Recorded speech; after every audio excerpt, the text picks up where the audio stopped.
dimanche 19 juillet, 16e dimanche du temps ordinaire. Lors de cette messe, il y aura un baptême, donc peut-être que l'homélie aura des connotations baptismales. L'antienne d'ouverture. Voici que le Seigneur vient m'aider, Dieu mon appui entre tous. De grand cœur, je t'offrirai le sacrifice, je rendrai grâce à son nom car il est bon. Première lecture, lecture du livre de la sagesse, chapitre 12, versets 13 à 16, verset 13, 16 à 19. Psaume 85, toi qui es bon et qui pardonnes, écoute ma prière Seigneur. Deuxième lecture, lecture de la lettre aux Romains, chapitre 8, versets 26 à 27. L'antienne pour l'Alléluia. Tu es béni, Père, Seigneur du ciel et de la terre. Tu as révélé aux tout petits le mystère du royaume. Évangile de Jésus-Christ selon saint Matthieu. En ce temps-là, Jésus proposa cette parabole à la foule. Le royaume des cieux est comparable à un homme qui a semé du bon grain dans le champ. Or, pendant que les gens dormaient, son ennemi survint. Il sema de l'ivraie au milieu du blé. Il s'en alla. Quand la tige poussa et produit de l'épi, alors l'ivraie apparut aussi. Les serviteurs du maître vinrent lui dire « Seigneur, n'est-ce pas du bon grain que tu as semé dans ton champ? D'où vient donc qu'il y ait de l'ivraie ?» Il leur dit « C'est un ennemi qui a fait cela. » Les serviteurs lui disent « Veux-tu donc que nous allions l'enlever ?» Il répondit « Non, en enlevant l'ivraie, vous risquez d'arracher le blé en même temps. Laissez-les pousser ensemble jusqu'à la moisson.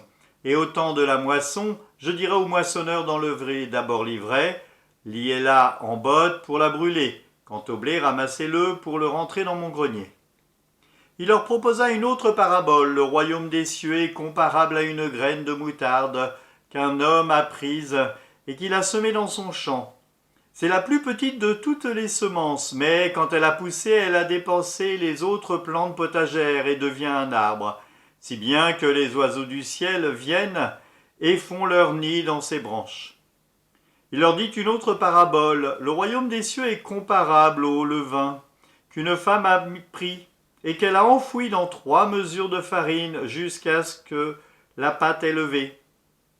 Tout cela, Jésus le dit aux foules en parabole, et il ne disait rien sans parabole. Accomplissant ainsi la parole du prophète, « J'ouvrirai la bouche pour les paraboles, je publierai ce qui fut caché depuis la fondation du monde. » Alors, laissant les foules, il vint à la maison. Ses disciples s'approchèrent et lui disent « Explique-nous clairement la parabole de l'ivraie dans le champ. » Il leur répondit « Celui qui sème le bon grain, c'est le Fils de l'homme. Le champ, c'est le monde. Le bon grain, ce sont les fils du royaume. L'ivraie, ce sont les fils du mauvais. L'ennemi qui l'a semé, c'est le diable. La moisson, c'est la fin du monde. Les moissonneurs, ce sont les anges. De même qu'on enlève l'ivraie pour la jeter au feu, ainsi en sera-t-il à la fin du monde. Les fils de l'homme enverra ses anges. Ils enlèveront de son royaume toutes les causes de chute et ceux qui font le mal. Ils les jeteront dans la fournaise. Là, il y aura des pleurs et des grincements de dents. Alors les justes resplendiront comme le soleil dans le royaume de leur Père. Celui qui a des oreilles, qu'il entende. Acclamons la parole de Dieu.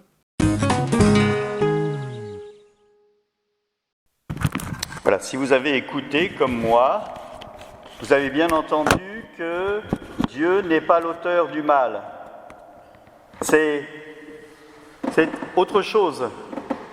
Parce que si vous avez lu le récit de la création, lorsque Dieu crée, il vit que cela était bon, voire même très bon. Nous avons dans cette parole plusieurs paraboles. Nous avons eu la semaine dernière celle du grain semé un peu dans la bonne terre, la mauvaise terre, dans les cailloux, etc., avec l'explication qui nous était donnée à nous encore aujourd'hui. Aujourd'hui, nous avons cette explication du bon grain et de l'ivraie semée, qui nous est donnée aussi à nous. Cela veut dire que nous sommes aptes à entendre un peu plus que les paraboles. Saint Paul dit, vous êtes encore des enfants et je vous donnerai du lait. Voilà, le lait à manger parce que on n'est pas assez fort pour manger de la viande. Et donc, nous sommes en croissance. Et aujourd'hui, le Christ nous donne des explications pour pouvoir recevoir un peu plus cette nourriture, pour pouvoir grandir. En comprenant cela, déjà nous comprenons que Dieu a créé quelque chose de bon, important. Et donc, il nous faut entendre cela. Et puis, le mauvais vient. Et puis, dans l'explication, il y a le jugement. Alors, cela veut-il dire que... alors, toi t'es bon, toi t'es pas bon, toi t'es bon, toi t'es pas bon. Ou alors, cela veut-il dire que moi, je suis à la fois bon et pas bon. Il y a en moi-même ce que l'on peut appeler la présence du mal, qui me fait parfois agir comme je ne voudrais pas, qui me fait bouillir ou autre chose, chacun avec son défaut. Et là, c'est peut-être là où il faut bien entendre, Dieu dit non, non, n'arrachez pas ce qui est mauvais parce que vous risquiez d'arracher ce qui est bon avec. Alors cela veut dire que, puisque nous avons entendu l'explication que le Christ nous donne, nous savons que nous avons du bon et du moins bon en nous. Alors, puisque nous le savons, il faut essayer de repousser tout doucement le moins bon qui est en nous. Et c'est peut-être aussi pour cela qu'il y a le baptême. Le jour du baptême, Maya, qui va recevoir l'Esprit Saint, elle sera libérée du péché originel. Et donc, c'est pour ça que les parrains, marraines, sont invités à faire œuvre de foi pour guider l'enfant vers le bien. Parce qu'il y a devant nous toujours deux voies, la voie du bien et la voie du mal. Et parfois, on choisit le mal. Et si on n'a personne qui nous dit « là, tu t'es trompé », on va continuer vers le mal. Et on va s'enliser et grandir dans le mal. Et c'est catastrophique. Parce que si on a un parrain et une marraine qui prennent soin de nous, ils pourront nous dire « là, tu t'es trompé, mais regarde », parce qu'ils vont le dire avec amour et fraternité, et non pas avec aigreur et méchanceté, ils vont guider l'enfant. Aujourd'hui, nous célébrons ce baptême et nous en sommes très heureux d'accueillir Maya. L'année dernière, nous avons accueilli son grand frère. Alors, aujourd'hui, nous accueillons la petite sœur et c'est une joie. Comment est-ce que le Christ vient dans notre vie ? Nous avons ces autres paraboles. Une petite graine qui devient un arbre. Qui aurait cru un jour que Sainte Thérèse, le jour de son baptême, serait devenue docteur de l'Église ? Personne. On aurait dit, tiens, une fille. Mais non, docteur de l'Église. Un petit peu de levain dans la pâte qui fait grandir. Pour tous ceux qui font un peu de pâtisserie ou qui font leur pain parce qu'ils n'allaient plus chez le boulanger, on se rend bien compte de ce que c'est. Le levain dans la pâte, un petit peu, juste un tout petit peu qui fait tout pousser, qui fait tout grandir. L'Esprit Saint que va recevoir Maya tout à l'heure, soit elle l'étouffe avec des cailloux quand elle grandit, soit elle lui met un peu de farine pour le nourrir et hop, cela prend une expansion terrible et agréable aux yeux de Dieu.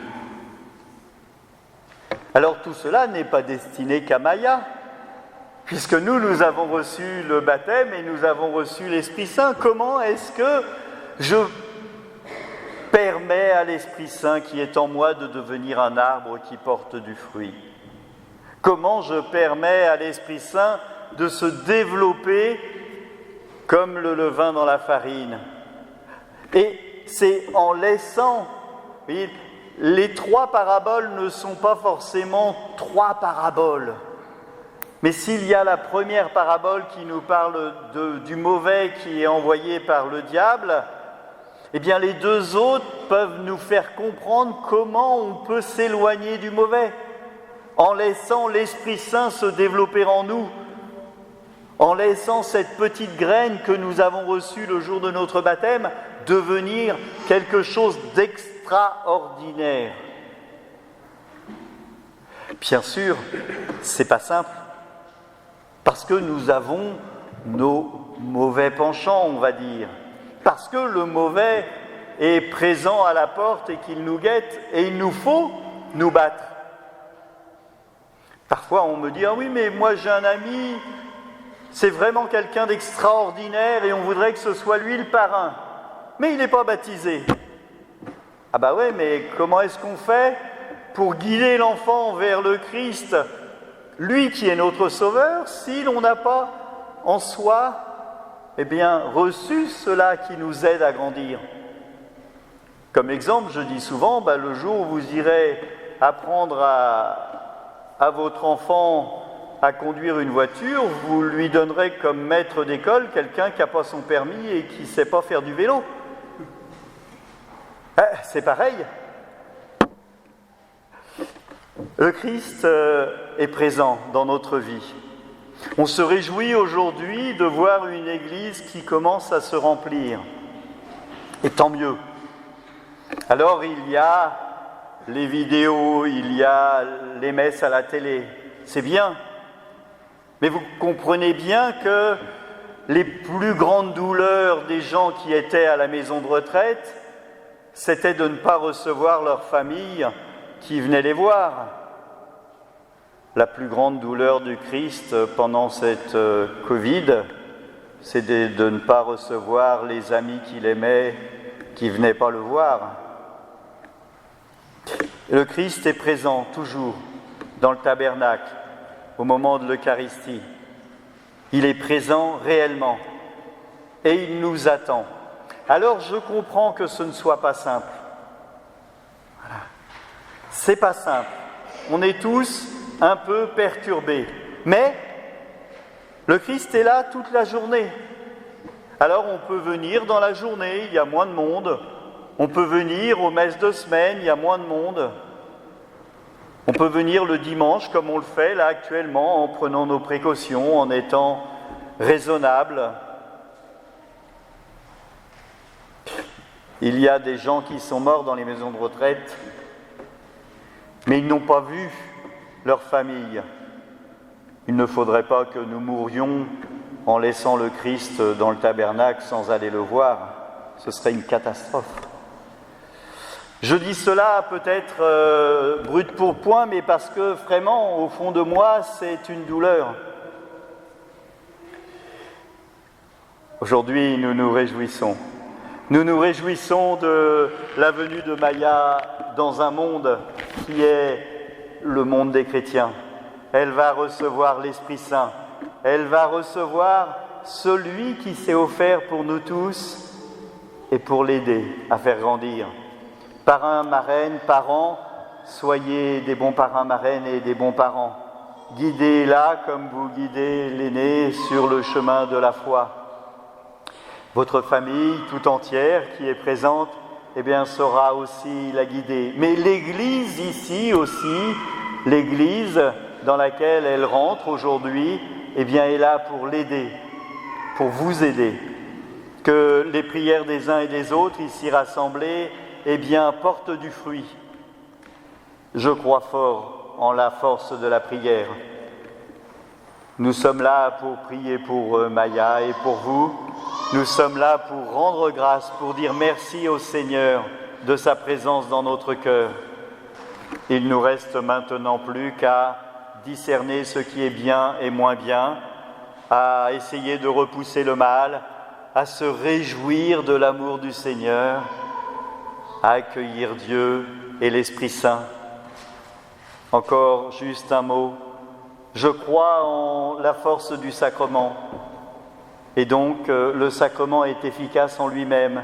Mais je crois en une chose que peut-être théologiquement n'est pas juste, et ça, les gens me contrediront s'ils le veulent.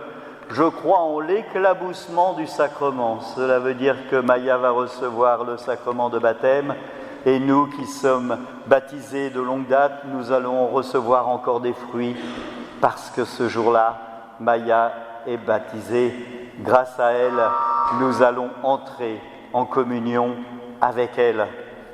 Que le Seigneur nous accompagne, qu'il soit présent avec nous et qu'il nous bénisse tous. Amen. Voilà, mes frères, après cette homélie, je vous offre l'antienne de communion. Le Seigneur a mis le comble à son amour, il nous a laissé le mémorial de ses merveilles. À ses amis, il a donné le signe d'un repas qu'il leur rappelle à jamais son alliance. Je vous souhaite de bonnes vacances pour ceux qui sont en vacances, bon courage pour ceux qui travaillent. Puisqu'on vient de parler de repas, je vous invite à regarder la vidéo que je vais mettre à la fin sur le repas dans la Bible. C'est la vidéo Bible numéro 13. Prenez soin de vous, n'hésitez pas à vous abonner, à cliquer sur la petite cloche qui sera en bas et puis à partager surtout ces vidéos afin d'en faire profiter un maximum. Bonne continuation, à bientôt.